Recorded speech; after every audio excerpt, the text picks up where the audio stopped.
Tá funcionando, mano? Tá vendo como não fica acesa a luz vermelha? Olha aí. Quando fica acesa é o quê? Não sabe? Deve ser quando a pilha tá acabando. Com certeza. Foi ontem, né, que eu te mostrei, foi aqui? Eu acho que é isso, mano. Acho que é quando a pilha tá acabando que fica vermelho desse jeito.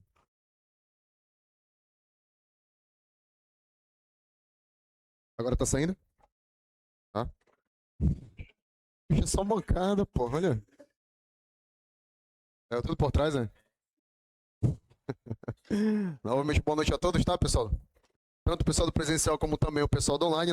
Nós vamos começar mais uma aula de legislação especial aqui na turma da Guarda. Essa turma unificada, Guarda SEAP, não é isso? Estamos juntos hoje, né? Vamos dar seguimento a isso, senhores, a nossa última aula, que foi organizações criminosas. E naquela oportunidade ficamos de ver ali, senhores, a segunda parte de obtenção de prova e algumas outras disposições aí na nossa legislação para a gente concluir a nossa lei, certo? Então a nossa aula hoje, senhores, ela vai ser inaugurada aí com a temática colaboração premiada, seguindo aí, tá? A nossa aula anterior. E como eu te expliquei na nossa aula passada, é interessante que nós tenhamos uma aula específica para conversar sobre a colaboração. Por quê? Porque pós-pacote anticrime, depois de 2019, nós tivemos uma alteração aí substancial no procedimento da colaboração premiada, certo? E como os senhores já puderam perceber, o pessoal que faz questões aí pela internet, pelas plataformas, enfim, desde 2019 para cá, a colaboração premiada foi o top 1 de cobrança quando a gente fala de lei de organização criminosa, certo? Não por outro motivo, não é uma temática tão simples, mas também não é nada de outro mundo. A gente só precisa entender o procedimento desde o seu início, de que forma ele é considerado, natureza jurídica, as partes, quais são os benefícios, tudo que gira em torno da colaboração premiada e principalmente para a tua prova, tanto Guarda como SEAP, se ater a isso, senhores, a literalidade do texto, certo? Vocês precisam saber como está escrito no texto da lei. Por isso que é muito interessante toda vez que você for estudar qualquer conteúdo de leis de maneira geral, não é só leis especiais, pode ser direito penal, pode ser processo penal, qualquer legislação que seja, sempre estude ao lado do vade-mecum. Sempre estude ao lado do vade-mecum. O vade-mecum ele se torna a Bíblia de vocês a partir de então. Vocês precisam estar voando na literalidade do texto para que vocês possam fazer uma boa prova para SEAP e para Guarda Municipal. Lembrando que a gente está considerando aqui que a nossa banca vai ser a CETAP de novo, para ambos os concursos, que é uma banca aí que tem aí uma tendência muito maior a cobrar literalidade do texto do que outras situações, como casos práticos, doutrina, jurisprudência, enfim. Então, já organize o estudo de vocês em cima disso. Vade-mecum sempre do lado. Paranhos eu não tenho, adquira, tá? Mas tomem cuidado para não adquirir o vade-mecum de 2025, que já está atualizado. Ou, perdão, desatualizado, né? Então, não, se bem que essa turma começou agora, né? Essa turma começou agora? Ah, tá, perdão. Então o vade-mecum de vocês está válido ainda, o dessa turma, tá? Confundi com outra turma, de uma forma. Mas vocês conseguem, se não tiverem, comprar o vade-mecum lá na frente. É interessante que vocês façam esse investimento para estudar lado a lado aí, senhores, juntamente com a literalidade do texto. Enfim, tá? Vamos seguir aí para o início da nossa aula a partir de agora e nós vamos começar a falar sobre a colaboração premiada lá no artigo 3A e ele vai trazer para a gente uma informação fundamental no que tange a natureza jurídica da colaboração, certo? O que ele fala para a gente aí, senhores, no artigo 3A sobre a natureza jurídica do acordo de colaboração premiada? Ele vai dizer assim para a gente, olha, acompanha a leitura aí. O acordo de colaboração premiada é negócio jurídico, processual e o que mais, senhores? Meio de obtenção de prova. Que pressupõe duas coisas. Que coisas são essas? Utilidade e interesse público. Perfeito, tá? Então essa é a natureza jurídica do nosso acordo de colaboração premiada, que é um meio de obtenção de prova fundamental quando a gente fala não só da lei do crime organizado, mas de diversas outras legislações, certo? Nós temos aí, senhores, espécies de colaboração premiada espalhadas por basicamente todo o nosso ordenamento jurídico, tá? Eu vou te citar alguns exemplos que inclusive eu coloquei no teu material aí, como por exemplo, a delação premiada prevista lá na lei de drogas, certo? É uma espécie da colaboração premiada. A delação premiada prevista na lei de lavagem, também chamada de delação para recuperação de ativos, também, senhores, é uma espécie de colaboração premiada. Se a gente for sair da nossa matéria, for lá para a matéria do long, lá nós também temos uma delação premiada lá no crime de extorsão mediante sequestro. Coloquei essa no teu material também. E tem uma que não está no teu material, mas que também existe, que é a delação premiada da Lei de Proteção a Testemunhas, então 9807, que a gente não estuda aqui, mas estudamos aqui com o pessoal da Polícia Civil, certo? Então, senhores, todas essas delações premiadas no Brasil pós-2019 se tornaram espécie de um gênero maior. E esse gênero maior passa a ser a colaboração premiada prevista na Lei 12.850. Então, você já deve ter percebido o porquê que a nossa legislação ela ganha essa notoriedade aí em relação às demais, certo? Nós estamos diante aqui, senhores, do grande pai da colaboração premiada no ordenamento jurídico brasileiro, certo? E aí a gente vai dar continuidade aí, senhores, aos elementos da nossa colaboração premiada, agora analisando o procedimento. E a nossa legislação vai dizer assim em relação a esse procedimento. Prestem atenção. Bora lá.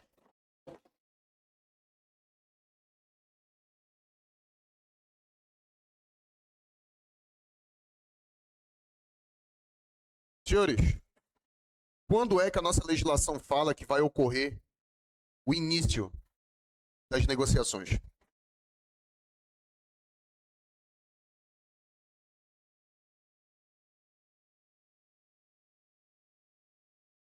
Com o recebimento do quê, pelo amor de Deus? Porque se tu marcar denúncia na tua prova, eu não vou mais olhar na tua cara, mano. Pelo amor de Deus, não marquem denúncia. Não tem nada a ver com denúncia isso aqui, tá? É o recebimento do quê? Recebimento da proposta. Da proposta de quê, senhores? Da proposta de colaboração premiada. Então, como é que funciona isso aqui na prática?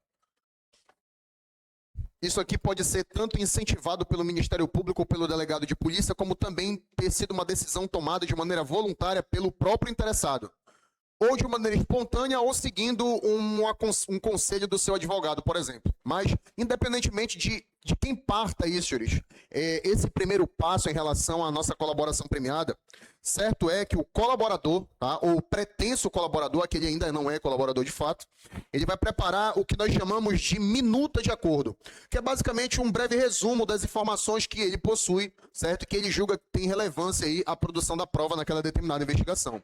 Aí ele vai lá com o celebrante do acordo, daqui a pouco a gente vai colocar no quadro quem é que pode ser o celebrante e vai entregar para ele, olha. E aí ele vai analisar, certo? E ele pode tomar duas decisões com essa análise. A primeira delas é, entendendo que essas informações são pertinentes para a investigação, ele receber essa proposta. Olha lá, aí com o recebimento da proposta nós temos o início das negociações, o início das tratativas da colaboração premiada. E olha o detalhe, nesse momento é firmado o que nós chamamos de marco de confidencialidade.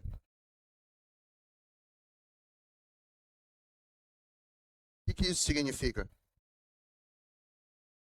Que a partir do recebimento da proposta, todos os envolvidos estão se obrigando a não divulgarem as tratativas do acordo de colaboração. Quem pode vazar essas informações? Isso aqui tem que estar sendo mantido tudo em sigilo, certo? E aí, senhores? A tua prova pode te perguntar assim, a respeito do deferimento e da possibilidade de indeferimento sumário.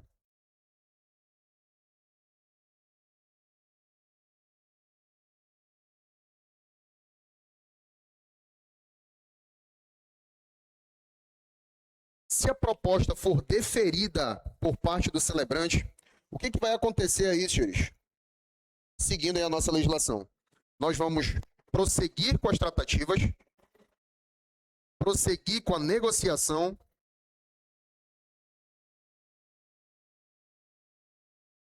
e o que era antes marco de confidencialidade vai virar agora, senhores, um documento, um termo de confidencialidade. Se obrigando ainda mais a manter sigilo aí, senhores, o que vai ser discutido nesse momento, só que a partir de agora, a quebra do sigilo pode importar em responsabilização criminal, inclusive para o agente público, se ele praticar tal conduta, certo? Aí vão te perguntar na tua prova assim, é possível que a proposta de acordo de colaboração premiada seja indeferida sumariamente? Sim, é possível. O que eu preciso para que isso aqui aconteça, senhores? Eu preciso de um motivo e eu preciso cientificar o interessado desse motivo. Aí eu posso indeferir sumariamente a proposta de colaboração premiada. Certo? E aí, já que a gente está falando de interessado, colaborador, celebrante, é interessante que a gente consiga identificar quem são esses personagens, quem são as partes do acordo de colaboração premiada, que é uma informação fundamental aí para a tua prova. Quando nós falamos de partes, nós temos dois grupos. Nós temos o grupo do celebrante, que é o representante do Estado, figurando no polo ativo do acordo de colaboração, e do outro lado nós temos o interessado. E aí vão te perguntar na tua prova lá, quem é que pode ser celebrante de acordo de colaboração premiada? Pode o Ministério Público, sim ou não? Pode. E o delegado de polícia, senhores, pode? Porra, quem foi que falou isso aí? Bom, essa porra mesmo. Senhores, lembrem-se que as atuações do delegado de polícia estão restritas à fase do inquérito. Então só pode o delegado celebrar um acordo de colaboração premiada se eu estiver na fase da investigação, na fase do inquérito policial. O Ministério Público ele já não tem essa restrição, ele pode celebrar um acordo a qualquer tempo, tanto na fase do inquérito, como também na fase da instrução, na fase da ação penal. Certo? E o interessado, senhores? O interessado é a figura do nosso investigado ou réu, depender do momento da persecução penal que nós estejamos, chamado de colaborador. Que deve estar acompanhado em todas as tratativas da colaboração do seu advogado. E aí, pergunta de prova, a presença do advogado ela é obrigatória, senhores? Sim ou não? Salvo?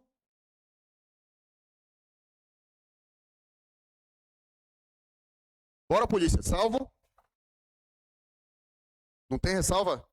Então quer dizer que ele tem que estar todo o tempo acompanhado pelo advogado, senhores? Sim ou não? É exatamente isso. Então não deixa a tua prova criar uma ressalva que não existe aqui. A presença do advogado vai ser obrigatória, sem qualquer tipo de exceção. Tranquilos? Lembram disso, né? Não estão com cara de que lembram, né? Mas tá beleza.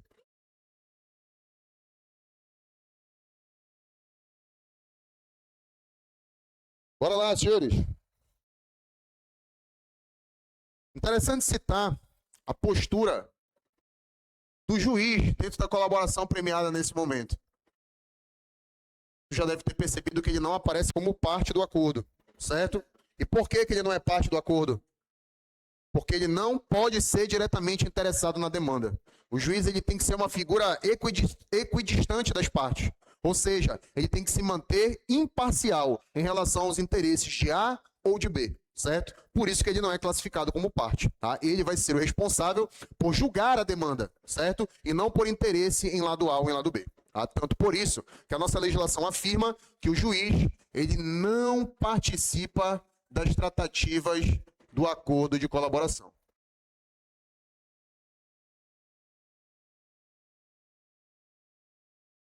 Apesar dele não participar, mas chega um determinado momento que a figura dele vai ser essencial ao acordo de colaboração, que é quando o acordo, já subscrito pelas partes, precisará passar pela homologação judicial, que é o requisito de validade do acordo de colaboração. Acordo de colaboração assinado pelas partes por si só, ele não ocasiona efeito jurídico, somente quando ele é homologado judicialmente. Não está aí nessa última cadeira? Acabou? Material. Foi buscar, mano. Certo? Só que para que ele tome a decisão de homologar judicialmente o acordo de colaboração premiado ou não, ele tem que analisar alguns critérios. E quais são os critérios que ele irá analisar para que ele possa tomar tal decisão? Primeiro, ele vai analisar a legalidade do acordo, se está dentro dos conformes, segundo aí, senhores, a nossa legislação. Ele vai analisar também a adequação entre benefícios e resultados. E por último, ele vai verificar a voluntariedade do agente, para ver se este não está sendo coagido à celebração do acordo de colaboração premiada, certo? Lembrando que esta voluntariedade, para que ela seja auferida, se tornou, a partir de 2019, obrigatória a chamada oitiva sigilosa, que é quando o juiz chama sigilosamente tanto o colaborador como seu advogado e o questiona: ei, tu está celebrando o acordo porque tu quer ou tu está sendo coagido a celebrar esse acordo? Certo? E somente após constatada a voluntariedade e ele ter analisado todos os outros dois critérios, aí sim, no prazo de até 48 horas, ele vai tomar a decisão sobre a celebração do acordo de colaboração premiada ou não.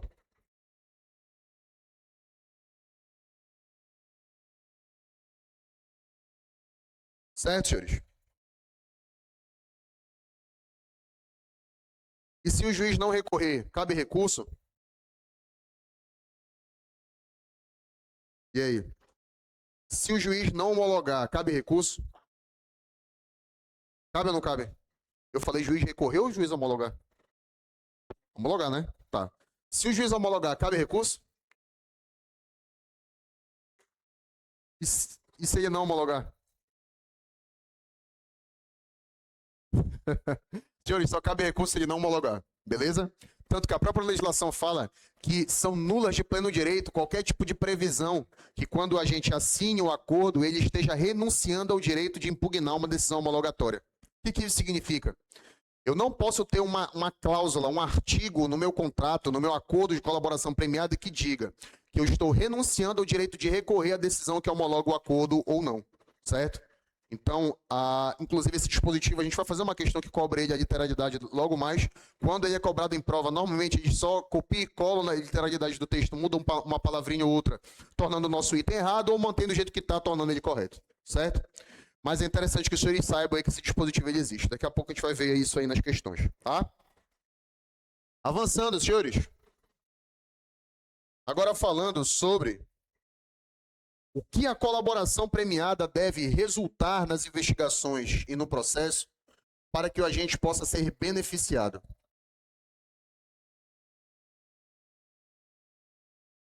A nossa legislação fala que eu preciso de, ao menos, um desses 5 resultados que nós vamos anotar no quadro aqui agora, que são o fato da colaboração voluntária e eficaz com as investigações e com o processo resulte, por exemplo, na identificação dos demais autores ou partícipes daquela facção criminosa. Ou então, revelar a estrutura hierarquizada da organização criminosa. Prevenir eventuais infrações penais que seriam praticadas pela organização e não foram por conta da colaboração. Recuperar total ou parcialmente o produto ou proveito dos crimes e localizar eventual vítima com a sua integridade física preservada. Então, esses são os 5 resultados que, se ocorrerem no acordo de colaboração premiada, contribuindo com as investigações e com o processo, eu posso beneficiar o agente com os prêmios legais que nós vamos anotar aqui na sequência. Lembrando que eu não preciso de todos, tá? Basta que eu tenha um único deles que o agente já pode ser beneficiado, obviamente, a análise do celebrante, tá? Até porque uma colaboração só será beneficiada se ela for considerada eficaz para as investigações e para o processo. Tanto é que a nossa própria legislação fala que, se a colaboração não for eficaz, ou então, se o juiz considerar muito grave o fato, ou de grande repercussão social, ele pode, inclusive, negar a concessão dos benefícios da colaboração premiada. Também vamos fazer uma questão, perdão, senhores, sobre isso daqui a pouco, beleza? E aí, se ele for beneficiado, quais são os prêmios que ele poderá receber? Bom, os prêmios legais, senhores, eles se subdividem em prêmios quando a colaboração for prestada antes da sentença, celebrada antes da sentença,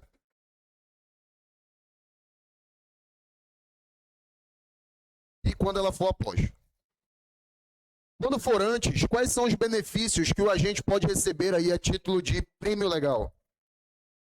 perdão judicial, que inclusive pode ser requerido pelo MP ou pelo delegado de polícia a qualquer tempo, ainda que não tenha sido previsto na proposta inicial. Também vamos fazer uma questão sobre isso aí daqui a pouco, tá? Que é a nossa causa de extinção da punibilidade, que é não é o mais benéfico, certo? Mas ele divide aí o primeiro lugar com outro benefício que daqui a pouco a gente vai colocar no quadro. Mas os dois juntos são os melhores que nós temos aí na nossa legislação, tá? Seguindo. Redução de pena. De quanto? De até 2/3. E a possibilidade de eu substituir a tua pena privativa de liberdade por pena restritiva de direitos. Certo? Agora, se a colaboração for após a sentença, tu vai perceber que os benefícios eles passam a não ser tão interessantes em relação aos primeiros, tá?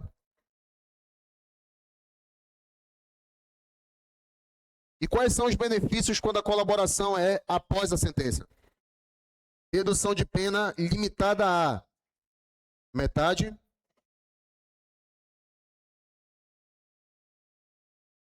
e a concessão da progressão de regime, ainda que ausentes os requisitos.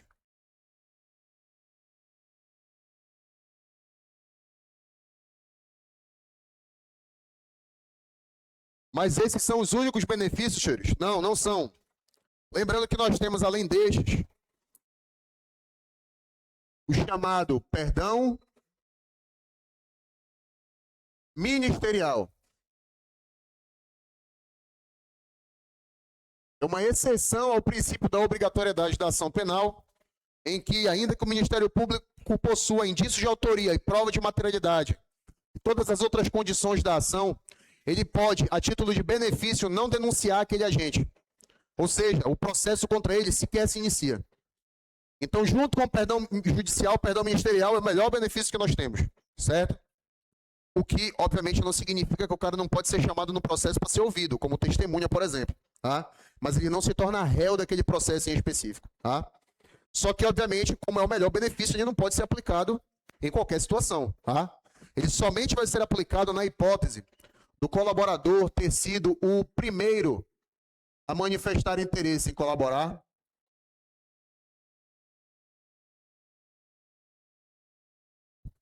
ele não pode ser o líder,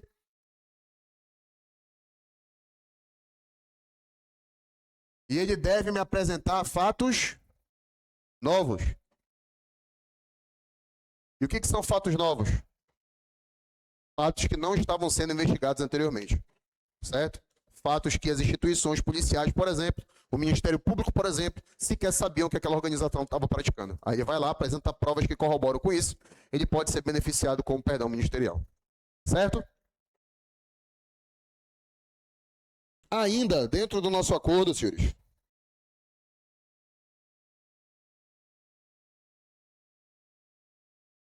nós temos a possibilidade de, dentro do acordo de colaboração premiada, nós temos a suspensão ou do prazo de oferecimento da denúncia, que é de quanto, senhores? Regra geral,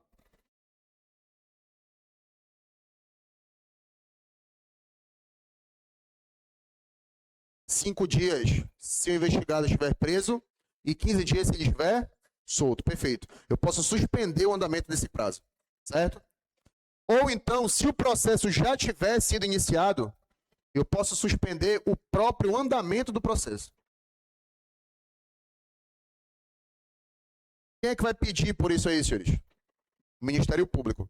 E o trabalho dele vai ser mostrar para o juiz que essa suspensão é conveniente para o andamento da colaboração premiada, certo? Se ele conseguir e o juiz decidir pela suspensão, tanto o prazo de oferecimento da denúncia ou o próprio andamento do processo podem ficar suspensos por até 6 meses. Posso prorrogar esse prazo? Por quanto tempo? Igual ou iguais? E o que isso significa? Só uma única vez. Perfeito. Bom. E, obviamente, fim do prazo, ele volta a correr do dia que ele parou. Né? Suspensão volta a correr do dia que parou. Tá? Lembram disso, né? Diferença de suspensão e interrupção. Interrupção, quando volta a correr do zero, não é o nosso caso. Suspensão, quando volta a correr do dia que parou.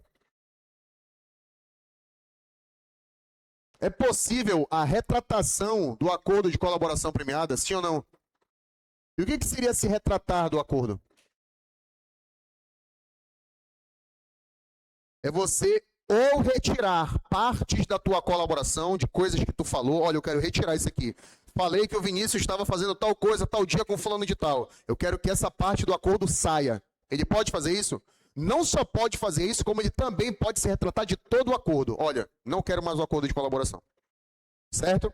A nossa legislação fala que a retratação ela é plenamente possível de acontecer e que as provas autoincriminatórias que o celebrante tomou ciência na retratação não podem ser utilizadas contra o colaborador. Certo? Até porque não foi porque o cara se retratou que o Ministério Público esqueceu do que ele viu. Ele vai continuar sabendo, sim ou não? Ele não pode utilizar aquilo contra o colaborador, porque a retratação é um direito dele, certo? O que não é um direito, senhores, é a rescisão do acordo. Muito pelo contrário, a rescisão ela é uma punição. E ela é uma punição pelo descumprimento do acordo de colaboração premiada, que pode acontecer de duas formas. Ou pela omissão dolosa de fatos aí que o agente praticou, porque é requisito da colaboração premiada que você conte, confesse formalmente tudo aquilo que você fez. Se descobrir lá na frente que tu omitiu alguma coisa dolosamente, o teu acordo vai ser rescindido, certo? Bem como, senhores, se eu conseguir demonstrar a manutenção do vínculo associativo.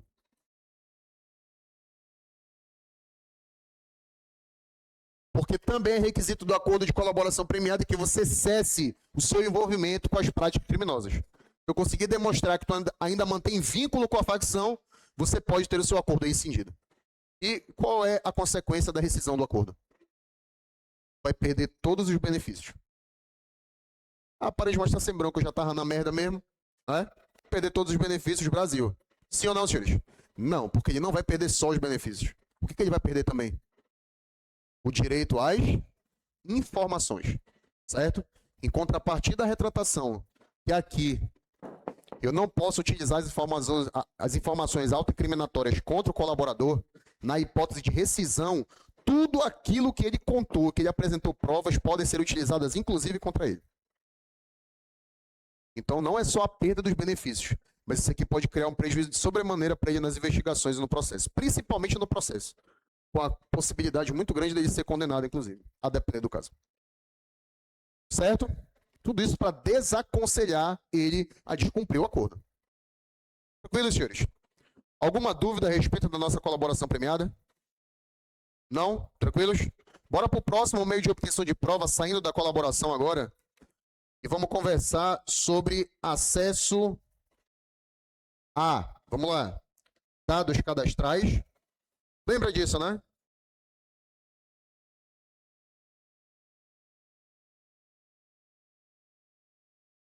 Acesso a dados cadastrais. Acesso a informações disponibilizadas por empresas de viagens e concessionárias de telefonia celular.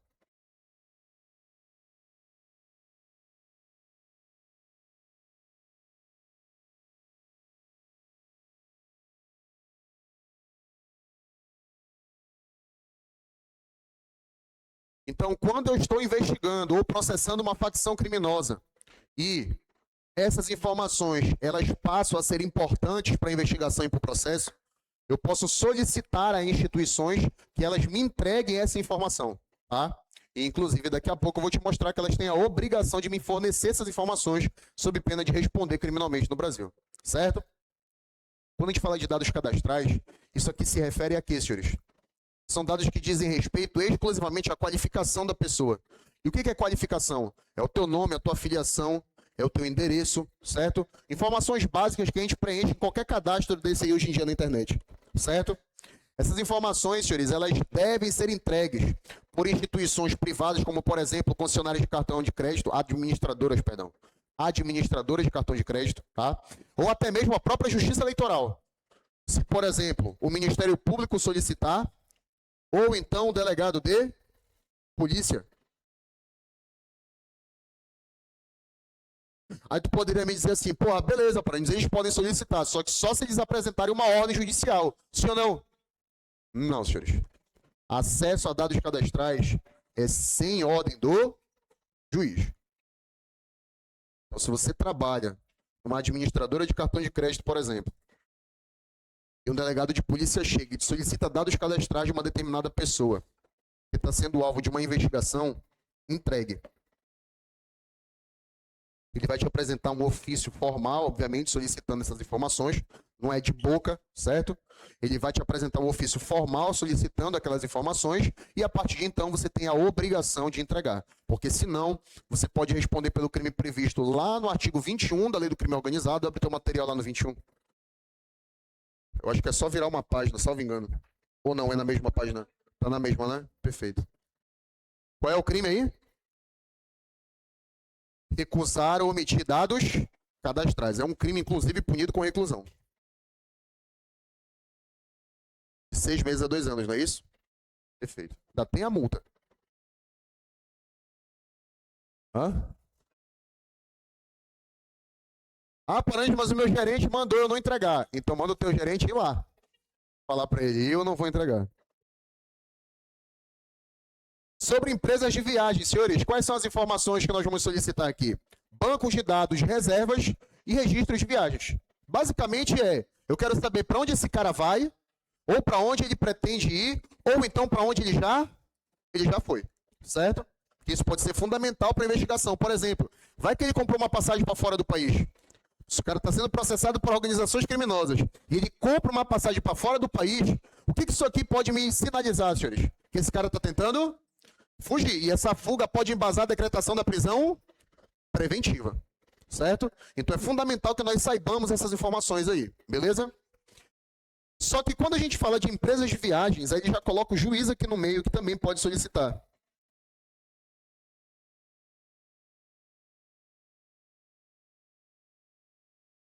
Bem como o delegado MP também, certo? Só que diferentemente dos dados cadastrais, aqui eu vou precisar de ordem judicial, senhores. Aqui não pode ser de ofício pelo MP ou pelo delegado de polícia, certo? Já quando a gente fala de concessionárias telefônicas, aqui, senhores, nós estamos falando basicamente de registros telefônicos. Ou seja, eu vou ligar para a concessionária ao qual ele tem um telefone celular e vou querer saber para quem ele ligou e quem ligou para ele. Os registros telefônicos de fato, certo? Só que aqui ele tira a figura do juiz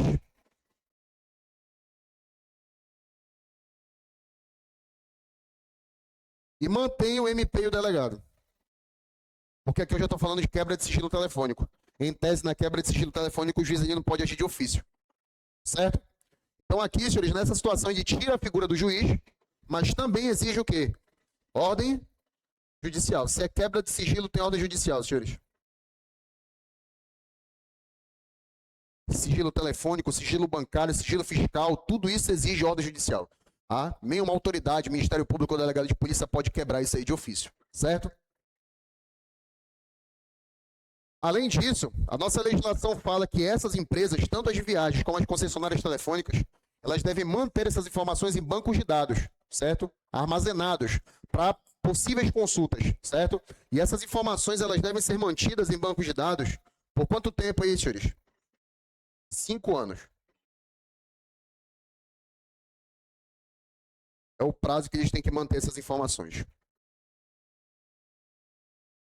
Certo, senhores? Aí, agora, nós vamos conversar sobre novidade legislativa. Pessoal que está com material em mãos aí, principalmente o pessoal que era dos outros módulos, já deve ter percebido que o nosso material está um pouco diferente. E que diferença é essa? Nós tivemos aí, senhores, a inserção de 2 novos crimes na nossa lei de organizações criminosas. São crimes bem recentes, senhores, tá? Tem aí o quê? Pô, talvez tenha 2 meses, tá? Não tem mais do que isso, certo?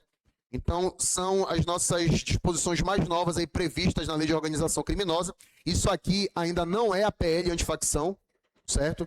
Isso aqui ainda não é a PL antifacção ainda está tramitando no Senado, ela não foi aprovada, certo? Tampouco foi para a sanção do presidente ainda falta passar pelo Senado para depois ir, e aí depois que isso acontecer, aí sim, senhores, a gente vai ter uma alteração substancial em tudo isso aqui, certo? Mas não vamos sofrer por antecipação, tá? Vamos seguir aqui o nosso estudo, até porque vai que essa atualização fica parada lá no Senado, engavetada lá, e a tua prova chega e isso que sequer vai cair na tua prova. Então vamos seguir o que está previsto aí até o presente momento na literalidade do texto, certo? E aí, senhores, ele insere essas novas 2 condutas criminosas que até então a doutrina, como são coisas bem novas, a doutrina não escreveu nada sobre, tampouco a jurisprudência decidiu qualquer coisa sobre o assunto, mas que ele vai criminar 2 condutas para a gente, que eu quero que tu acompanhes a leitura aí, para a gente se familiarizar com o que a gente está falando. O primeiro deles está lá no artigo 21A, que é o crime de obstrução de ações contra o crime organizado. Aí ele passa a dizer para a gente que é crime punido com pena de reclusão de 4 a 12 anos, mais multa, quem solicita mediante promessa ou concessão de vantagem de qualquer natureza, ou ordena a alguém a prática de violência ou grave ameaça contra agente público, advogado, defensor dativo, jurado, testemunha, colaborador ou perito, com o fim de impedir, embaraçar ou retalhar o regular andamento de processo ou investigação em crimes praticados por organização ou a aprovação de qualquer medida contra o crime organizado. Por exemplo, a PL antifacção. Bora pegar aí uma facção criminosa e a gente vai começar a ameaçar os políticos para não aprovarem o projeto antifacção. Político é um agente público, sim ou não, senhores? Está dentro do rol de agentes públicos, agente político, certo? E aí, quando a gente passa a sofrer essas ameaças para não aprovar uma medida que combate o crime organizado, por exemplo, nós teríamos a aplicação desse dispositivo. Isso aqui é só um exemplo, tá? Para vocês entenderem como é que isso aqui funciona, certo? Perceba que é um crime que não tem uma pena baixa, tá? Já é um crime aí de alto potencial ofensivo, a pena extrapola aí os 8 anos, a pena máxima extrapola os 8 anos, certo? E aí é interessante citar que nós temos esses outros parágrafos aqui que são pertinentes para a tua prova também, como por exemplo, o primeiro que fala assim para a gente, olha, incorre nas mesmas penas deste artigo quem pratica as condutas nele previstas contra cônjuge, companheiro, filho ou parente consanguíneo até o 3º grau. Marca esse 3º grau aí. Não vai errar isso na tua prova, pelo amor de Deus. Ou parentes por afinidade das pessoas relacionadas no caput do artigo anterior. Certo? Se a violência ou grave ameaça é tentada ou consumada, aplica-se também a pena cominada ao crime correspondente. Por exemplo, se a minha violência empregada contra esse agente público para que ele não aprove uma determinada medida contra o crime organizado, por exemplo, esse exemplo que a gente acabou de utilizar aqui agora, certo? Ocasiona a morte daquela pessoa, além do crime do artigo 21A, do crime de obstrução, eu vou responder também pelo crime de homicídio. Ou lesão corporal seguida de morte, a depender do caso. Né? Se ele tinha intenção de matar ou não. Tá? Mas enfim. Entenderam, né? Eu vou aplicar também a pena correspondente à violência, juntamente com a pena da obstrução. Tá? Isso aqui é uma regra de concurso de crimes que é criado aqui na nossa legislação. Certo? 3. O condenado pelo crime previsto nesse artigo, bem como o preso provisório investigado ou processado, devem permanecer em estabelecimento federal de segurança máxima. Certo? E é interessante citar que esses mesmos 4 parágrafos que estão no artigo 21A, eles também se aplicam no artigo 21B. A mesma coisa, a mesma literalidade, certo? Só que qual é a diferença do 21A para o 21B? Inclusive, se tu prestarem bem atenção, é a mesma pena, reclusão de 4 a 12 anos e multa, certo? Só que no 21A, nós temos o ato de obstrução de fato, o cara impede, embaraça ou retalha ali as investigações e o processo, naquele momento agindo, certo? E o crime do artigo 21B, ele criminaliza a antecipação dessa conduta. Por exemplo, num momento em que eles ainda estão ajustando a prática da conduta, se reunindo, organizando a prática da conduta, que é o crime de conspiração para a obstrução.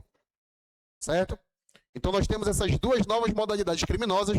O teu trabalho, primariamente, até que haja algum outro ponto relevante sobre doutrina ou jurisprudência, é decorar a literalidade do texto, porque é o que no máximo pode ser cobrado na tua prova até então, tá? E não tenha dúvida nenhuma que nessas próximas provas, inclusive na próxima prova, a da Guarda Municipal de Marituba, a gente pode ter uma questão falando sobre isso. Sabe que novidade, senhores, é cara de prova. Toda novidade, os caras eles tendem a cobrar isso em prova. Toda novidade é o principal ponto da tua legislação a partir de então, certo? Então, leiam a literalidade do texto, organizem isso na cabeça de vocês, memorizem, tá? Que a gente com certeza vai enfrentar questões dessa natureza aí nas próximas provas, certo? E para a gente finalizar, posso apagar o primeiro quadro? Pode?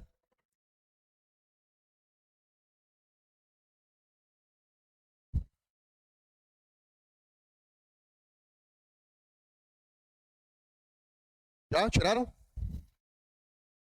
Bora lá.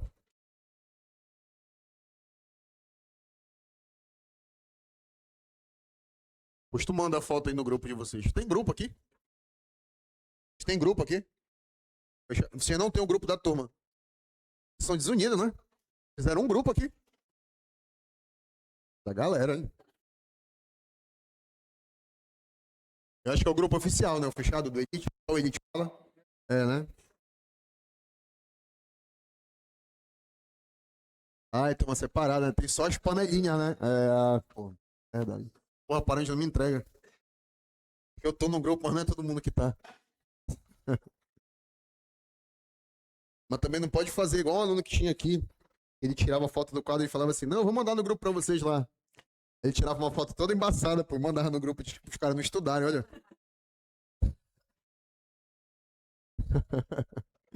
Sujão, né? Porra, moleque. Que bizu, olha. Vamos lá.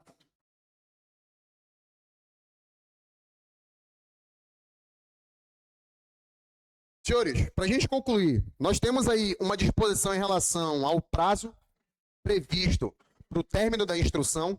Interessante que os senhores tenham em mente, isso aqui já foi cobrado em prova, inclusive, quando caiu, e quando eu vi isso numa questão, me soou com muita estranheza, porque eu não tinha visto ainda esse dispositivo sendo cobrado. Mas no artigo 22 lá, senhores, ele fala que os crimes previstos na legislação, eles vão ser processados em procedimento ordinário previsto no Código de Processo Penal. É uma informação que, ao meu ver, parece que não precisava estar, é redundante, certo? Porque é a regra que nós temos. Mas o nosso legislador achou por bem prever esse dispositivo e não tem muito tempo atrás isso foi cobrado em prova. Ele tinha colocado outra legislação, inclusive, acho que ele colocou, vai ser processado pelo rito ordinário previsto no Código Penal. Eu acho que foi isso, né? E, obviamente, o Código Penal não prevê rito processual, né? Então o gabarito estava errado, né? O correto seria Código de Processo Penal, tá? Então, como já caiu recentemente em prova, tenha em mente esse dispositivo aí, beleza? Só que esse não é o principal ponto que eu quero trazer para vocês aqui, mas sim o prazo que a nossa legislação traz aí para o término da instrução.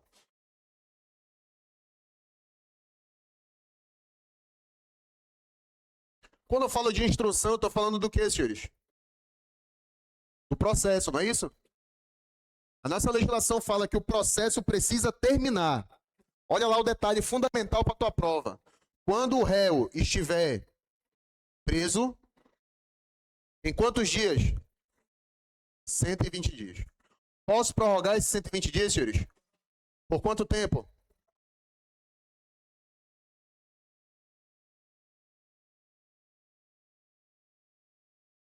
Igual ao período.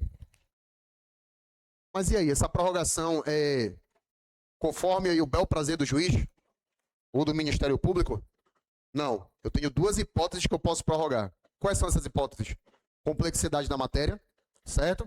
E fato procrastinador atribuído ao réu. Ou seja, o réu está praticando atos que estão aí atrapalhando o andamento do processo. Ele não está andando, ele está travado por conta de fato procrastinador atribuído a este, certo? Dentro dessas duas situações eu posso prorrogar o prazo da instrução, tá? Parânios, tu falou que ele preso tem esse prazo. E ele solto, qual é o prazo? Não, a legislação não cita. A legislação só fala de prazo se ele estiver preso. Se ele estiver solto, é o rito processual normal, que, não sei se os senhores sabem, mas não há prazo pré-estabelecido na legislação para que um processo possa terminar. Existe um cálculo que o STF fez há muito tempo atrás, e aí, considerando todos os recursos, eles chegaram lá a 480 e poucos dias, certo? Mas isso foi um cálculo que o Supremo fez, considerando todos os recursos que nem sempre vão acontecer. Então não tem um prazo pré-estipulado, certo? Quando, no nosso caso aqui, ele estiver solto. Agora, quando ele estiver preso, deve terminar em 120 dias, tá? Podendo prorrogar por igual período.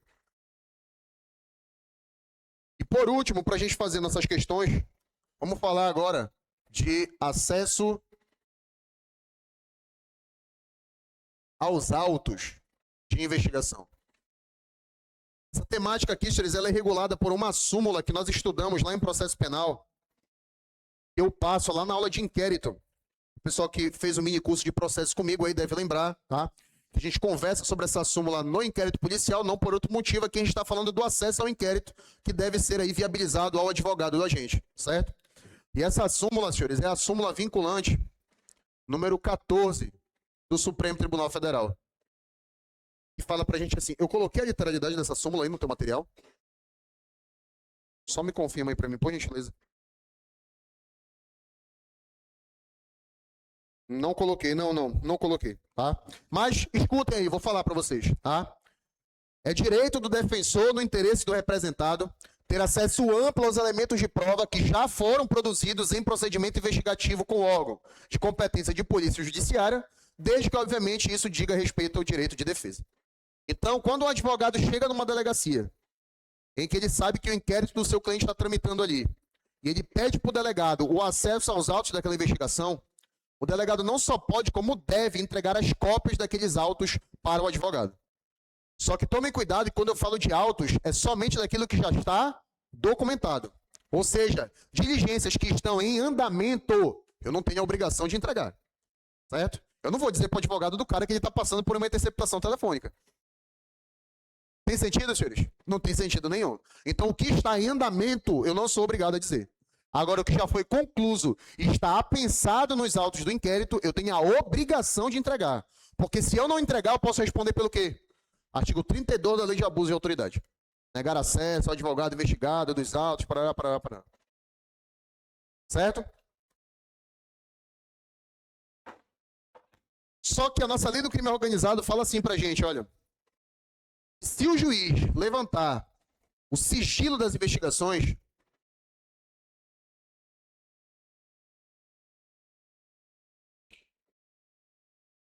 o advogado do investigado por compor uma facção criminosa, ele só vai ter acesso aos autos da investigação e ele só pode ter acesso aos documentados, certo? Ele só vai ter acesso a esses autos com ordem judicial.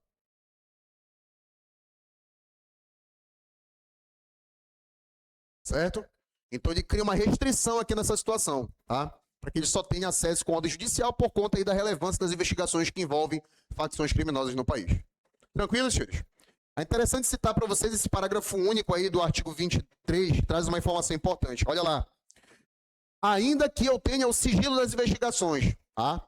E com a impossibilidade de entrega dos autos sem ordem do juiz, o que a nossa legislação fala? E se for determinado o depoimento do investigado, ou seja, eu vou chamar o investigado para ele depor em sede de investigação, o defensor dele terá assegurada prévia vista aos autos.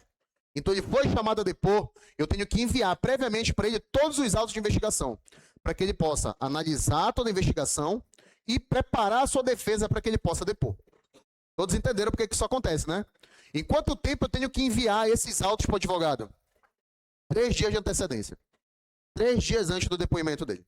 Certo? Aí em 3 dias ele tem um tempo de ler tudo, preparar a defesa e ir para o depoimento do agente junto com o advogado dele. Dúvidas, senhores? Não? Todos tranquilos? Pega o material aí para mim, por gentileza, bora ver como isso já foi cobrado em prova. Faz as 10 questões aí que a gente vai corrigir na sequência.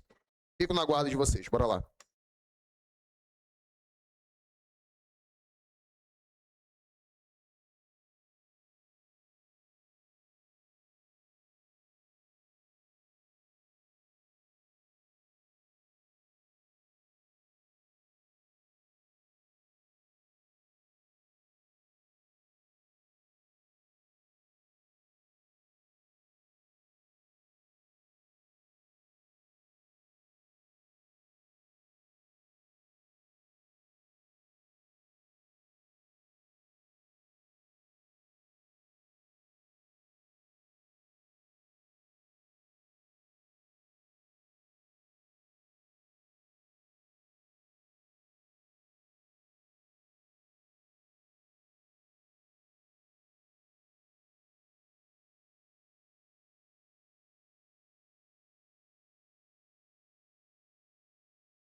fazendo aí? Estamos todos?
E aí, bora lá?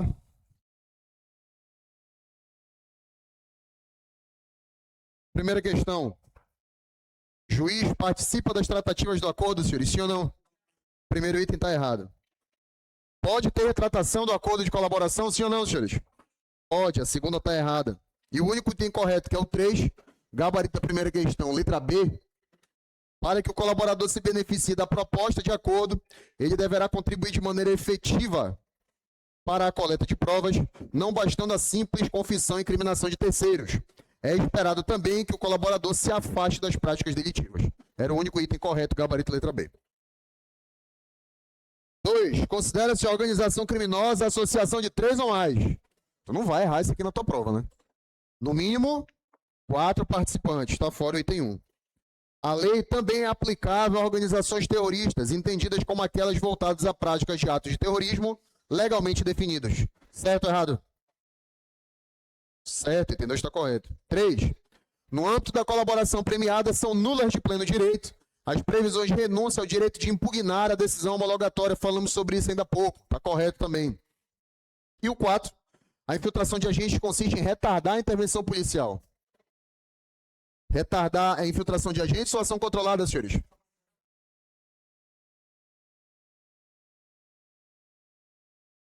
Gabarito da segunda, letra B. E aí? Acertamos aí? Acertou?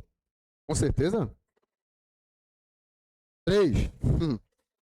Ronaldo, Roberto, Renato e Rogério são investigados em inquérito policial em razão dos crimes de constituir organização criminosa para a prática de delitos de extorsão, roubo e estelionato. Ronaldo é líder da organização e resolve colaborar e inicia as tratativas com o Ministério Público. Aí ele pede o gabarito correto a respeito da colaboração. E aí? Letra? O juiz, ao analisar o acordo de colaboração, C, poderá admitir cláusula que preveja a renúncia ao direito de impugnar a decisão homologatória. Volta para a segunda questão e lê o item 3 aí. São nulas de pleno direito as previsões de renúncia ao direito de impugnar a decisão homologatória. Não podem estar previstas, certo?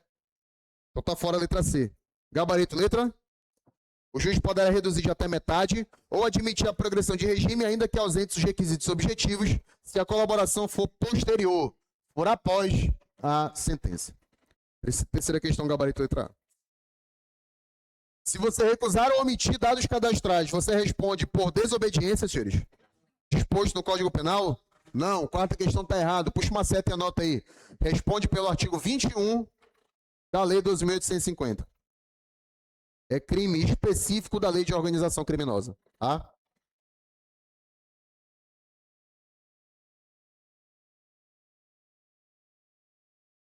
A questão número 5, o primeiro item, só marca que ele está correto aí.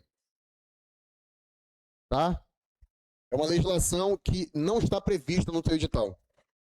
Eles não poderiam cobrar sobre a formação de órgão colegiado para processo de julgamento de organização criminosa, tá? Só saiba que é possível, certo? Mas não precisa adentrar nos pormenores aí não, esquentou a cabeça com isso. 2. Considera a organização criminosa a associação de 4 ou mais pessoas, estruturalmente ordenada e caracterizada pela divisão de tarefas, com o objetivo de obter vantagem mediante a prática de infrações penais, cujas penas máximas sejam iguais ou superiores a 4 anos. Iguais, senhores? Não, superiores apenas. O item 2 está fora.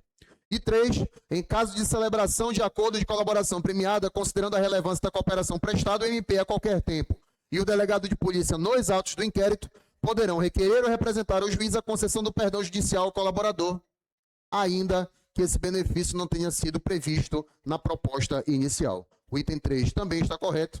1 e 3 estão. Quinta questão, gabarito letra C.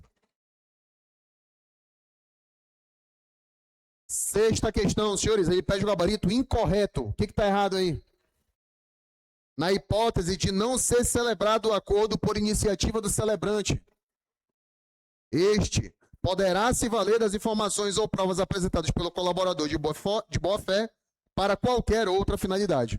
Não, senhores, não pode. Tá? Ele não pode utilizar, por exemplo, em desfavor do colaborador. Certo? Diga lá. O Ministério Público poderá deixar de oferecer a denúncia contra Ronaldo se a proposta de acordo referir-se à infração cuja existência não tenha prévio conhecimento. Pode, senhores? Perdão ministerial para o Ronaldo, pode? Por que não? Porque o Ronaldo é o líder. Tá? E para o líder não pode. Aqui, olha.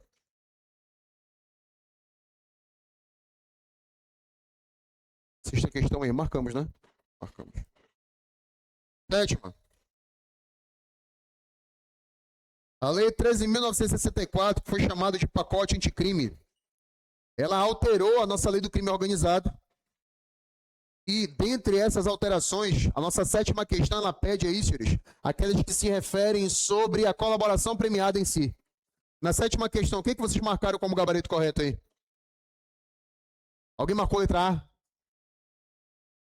Letra B de bola, alguém marcou? Perdão ministerial. Redução de pena limitada a metade. Não, olha lá. Olha onde o perdão ministerial está.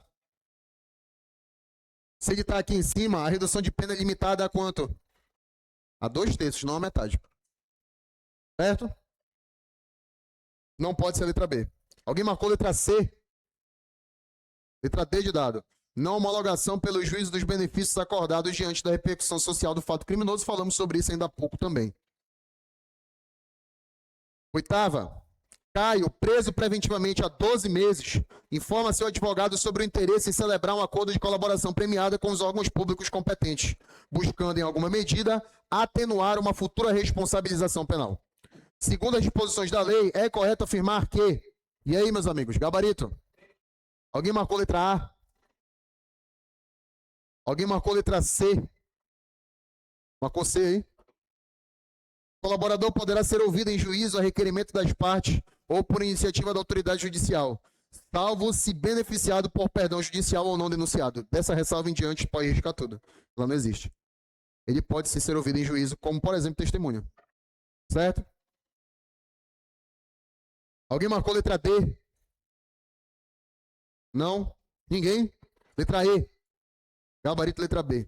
O juiz não poderá aplicar medidas cautelares reais ou pessoais, receber denúncia ou queixa-crime, ou proferir sentença condenatória com fundamento, aí tu vai marcar essa palavra aí, apenas, nas declarações do colaborador. Não é que ele não possa decretar uma prisão preventiva, por exemplo, contra alguém, levando em consideração o que está escrito na colaboração premiada. Ele pode. Ele só não pode embasar apenas naquilo. Mas ele pode utilizar aquilo com fundamento e corroborar aquilo com outras provas. Ele pode utilizar. Agora, a colaboração premiada, ela sozinha, ela não pode embasar a decretação de medidas cautelares reais ou pessoais, como, por exemplo, busca e apreensão, como, por exemplo, a própria prisão preventiva, certo? Não pode aí receber denúncia também com base unicamente na colaboração. E se ele não pode nem o primeiro nem o segundo, tu imagina condenar alguém com base apenas na colaboração premiada. Detalhe interessante que os senhores devem saber que ele pode absolver com base unicamente na colaboração. Isso ele pode. Agora, condenar ele não pode, certo? O nosso gabarito correto na 8ª letra B. 9ª.